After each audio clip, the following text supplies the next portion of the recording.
Assalamualaikum warahmatullahi wabarakatuh. Perkenalkan, nama saya Hadini Dwi Ramadhani. Saya dari kelas 12A.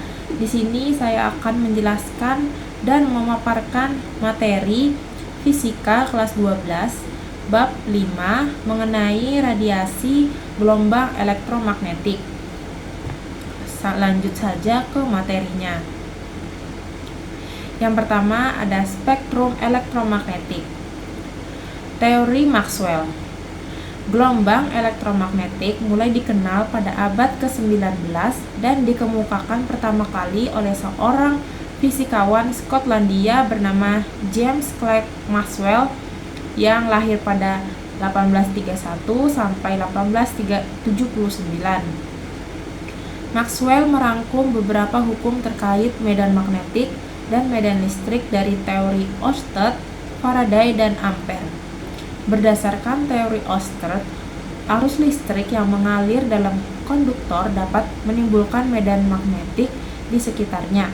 Sementara itu, Faraday menyatakan bahwa perubahan medan magnetik dapat menimbulkan arus listrik. Dari kedua teori tersebut, Maxwell mengemukakan sebuah hipotesis, yaitu perubahan medan magnetik dapat menimbulkan medan listrik atau sebaliknya. Perubahan medan listrik dapat menimbulkan medan magnetik. Maxwell melakukan percobaan menggunakan dua bola isolator yang bisa dilihat di gambar di bawah ini, yang masing-masing diberikan muatan listrik berbeda, yaitu muatan positif dan negatif. Bola-bola tersebut diletakkan pada ujung-ujung pegas yang digetarkan sehingga terjadi getaran harmonik yang menyebabkan jarak antara kedua bola berubah terhadap waktu. Pergerakan kedua muatan akan menimbulkan perubahan medan listrik di sekitar muatan, yang digambarkan dengan garis-garis gaya yang berubah setiap saat. Perubahan medan listrik tersebut menimbulkan medan magnetik yang juga berubah secara periodik. Medan magnetik dan medan listrik ini selalu tegak lurus dan menjalar ke segala arah. Hal itu yang disebut dengan gelombang elektromagnetik. Kemudian yang kedua ada arah rambat gelombang elektromagnetik. Arah getar dari medan magnetik dan medan listrik selalu tegak lurus dengan arah rambatnya, sehingga gelombang elektromagnetik diklasifikasikan sebagai gelombang transversal. Menurut Maxwell, gelombang elektromagnetik tidak memerlukan medium dalam perambatannya, yang artinya gelombang elektromagnetik dapat merambat di ruang vakum. Hal tersebut karena gelombang elektromagnetik dihasilkan dari osilasi medan magnetik dan medan listrik itu sendiri, serta tidak dihantarkan oleh getaran partikel.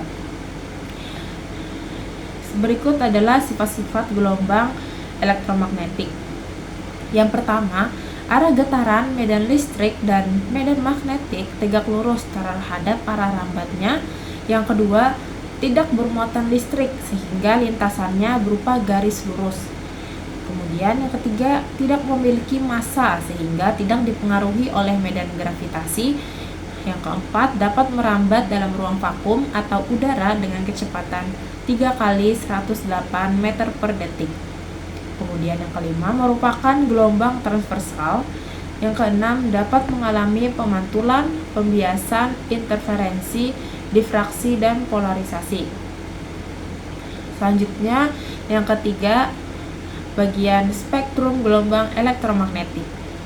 Spektrum gelombang elektromagnetik adalah gelombang elektromagnetik yang disusun berdasarkan rentang frekuensi atau panjang gelombang.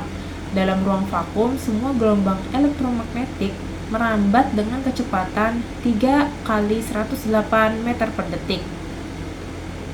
Urutan spektrum gelombang elektromagnetik dari frekuensi rendah ke tinggi atau dari panjang gelombang tinggi ke rendah dapat diamati pada gambar berikut. Bisa dilihat di samping saya ada gambar urutannya. Kemudian bagian selanjutnya ada sumber radiasi elektromagnetik. Sumber radiasi elektromagnetik ada dua jenis. Yang pertama ada jenis yang alami, yang alami ini berasal dari matahari, bintang, sinar gamma dari kulit bumi, hasil peluruhan radon dan thorium di udara, radioaktivitas alam, dan sinar kosmos. Kemudian ada jenis yang kedua, yaitu buatan. Yang ini contohnya seperti ledakan nuklir, penyinaran di bidang medis, osilasi listrik, penembakan elektron dalam tabung vakum pada kiping logam, rangkaian listrik dengan transistor, dan jaringan listrik dengan tegangan tinggi. Kemudian yang selanjutnya ada pemanfaatan radiasi elektromagnetik. Pemanfaatan radiasi elektromagnetik di kehidupan sehari-hari kita bisa dilihat dari yang pertama ada gelombang radio.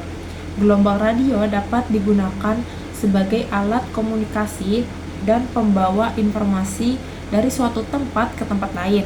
Adapun besar frekuensi gelombang radio kurang dari 109 Hz. Gelombang radio terdiri atas gelombang AM dan FM. Gelombang radio AM atau amplitudo modulasi merupakan gelombang radio yang membawa informasi dengan frekuensi tetap, tetapi amplitudenya berubah-ubah. Daerah jangkauan gelombang ini sangat luas karena dipantulkan oleh lapisan ionosfer. Namun, gelombang radio AM mudah mengalami gangguan listrik di udara, terutama saat terjadi petir. Sifat gelombang MF atau medium frekuensi dan HF high frekuensi yang dipantulkan oleh lapisan ionosfer dimanfaatkan untuk komunikasi radio. Kemudian yang gelombang radio FM atau frekuensi modulasi merupakan gelombang radio yang membawa informasi dengan amplitudo tetap. Yang tadi merupakan yang AM itu tidak tepat, yang frekuensi modulasi ini amplitudenya tetap, tetapi frekuensinya berubah-ubah. Selain itu, gelombang FM memiliki daerah jangkauan yang pendek karena dapat menembus lapisan ionosfer. Aplikasi dari gelombang radio FM diantaranya adalah radiasi pada TV dan radio. Kemudian yang kedua ada gelombang mikro. Gelombang mikro atau biasa disebut dengan microwave merupakan elektromagnetik dengan rentang frekuensi dari 109 sampai dengan 1011 Hz. Pemanfaatan gelombang mikro dalam kehidupan misalnya digunakan sebagai pemanas makanan pada microwave atau oven, kemudian menganalisis struktur atom dan molekul, mengukur kedalaman laut, dan digunakan pada rangkaian televisi. Selain itu, gelombang mikro juga dimanfaatkan untuk radar atau radio detection and ranging. Radar berfungsi sebagai pesawat pemancar dan penerima gelombang pancaran yang dilakukan secara terarah dalam bentuk pulsa. Kemudian yang tiga ada sinar inframerah. Nah, sinar inframerah dapat digunakan sebagai alat spektroskopi yang digunakan untuk mempelajari struktur molekul. Selain itu, sinar inframerah digunakan sebagai remote control pada berbagai alat elektronik seperti TV, kipas angin, dan AC. Energi yang terkandung pada sinar inframerah juga dapat digunakan untuk menyembuhkan penyakit cacar dan encok. Kemudian yang keempat ada cahaya tampak. Cahaya tampak adalah gelombang elektromagnetik yang dapat dilihat oleh mata manusia. Sumber utamanya adalah matahari. Cahaya putih matahari diuraikan menjadi warna merah, jingga, kuning, hijau, biru, nila, dan ungu, yang biasa juga bisa disingkat dengan Mejikuhibiniu. Dengan ungu memiliki panjang gelombang terpendek dan energi tertinggi. Cahaya ini juga dalam teknologi laser digunakan dalam teknologi laser untuk berbagai keperluan seperti pemutar CD, pembedahan, dan pemotongan logam, serta dalam perangkat seperti TV, handphone, dan laptop untuk menampilkan gambar. Dan yang kelima ada sinar ultraviolet. Matahari adalah sumber utama UV, tetapi lapisan ozon menyerap sinar UVC berenergi tinggi sehingga hanya UVA dan UVB yang mencapai bumi yang tidak berbahaya. UV bermanfaat untuk memeriksa uang, membentuk vitamin D, mengurangi stres, memperbaiki tidur, serta membasmi virus seperti COVID-19. Sinar UVC buatan digunakan untuk disinfeksi udara, cairan, dan permukaan benda, tetapi pemanfaatannya belum masif karena UVC yang alami itu terhalang oleh atmosfer. Kemudian yang keenam ada sinar X. Sinar X memiliki frekuensi sangat tinggi, dari 1017 sampai dengan 1020 Hz, sehingga daya tembusnya sangat kuat. Sinar X tidak dapat menembus tulang, sehingga dimanfaatkan untuk memotret tulang, jantung, paru-paru, atau mendeteksi kelainan tanpa pembedahan. Dalam bidang industri, sinar X digunakan untuk mendeteksi keretakan logam dan memeriksa barang di bandara atau pelabuhan. Sinar X juga mampu menunjukkan struktur atom dalam kristal melalui interferensi, seperti pada kristal NaCl. Lalu yang ketujuh ada sinar gamma. Nah, manfaat dari sinar gamma itu meliputi terapi kanker, sterilisasi, peralatan medis dan makanan kaleng, rekayasa genetika tumbuhan, serta deteksi kebocoran pipa.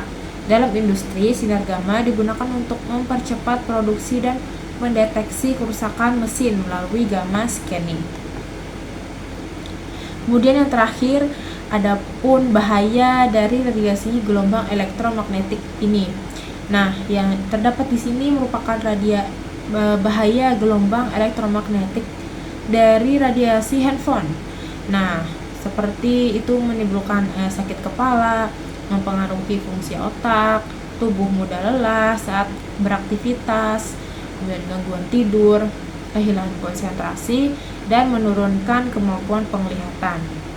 Baik, itu saja materi dan penjelasan yang dapat saya sampaikan. Mohon maaf apabila ada kekurangan dan kesalahan dalam penyampaian saya. Wassalamualaikum warahmatullahi wabarakatuh.